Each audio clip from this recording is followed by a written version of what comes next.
పిల్లి శాపనార్థాలు పెడితే ఉట్టి దిగి కింద పడతా అది. ఉట్టి మీద పాలు ఉంటే పిల్లికి అందవు.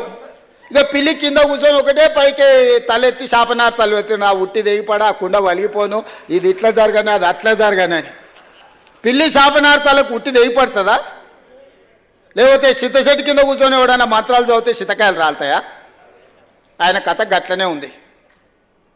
ఇట్లాంటి మంత్రాలతోటి ఇట్లాంటి శాపనార్థాలతోని తెలంగాణ ప్రజలు విఘ్నులు. చంద్రశేఖరరావు గారు, మీరు చేసిన మోసం, మీరు చేసిన దగ, మీరు చేసిన దోపిడి ఇంకా కండ్ల ముందల కనిపిస్తూనే ఉంది.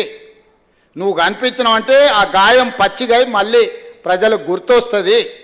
నువ్వు దాచుకున్నావు, గదే పని చేయి, బయటికి రాకుండా కొంతకాలానికన్నా జనాలు నువ్వు చేసిన పాపాలను మర్చిపోతారు. నువ్వు మళ్ళీ కనిపించినావంటే అన్నీ గుర్తుపడతారు.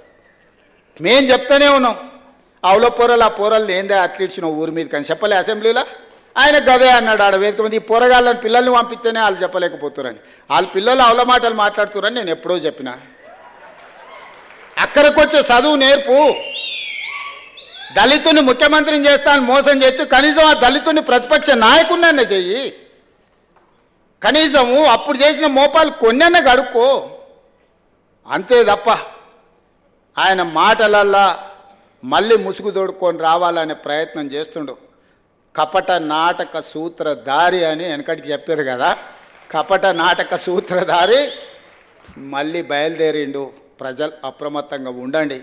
కార్మిక సోదరులారా, మేడేనా నేను మాట ఇస్తున్నా.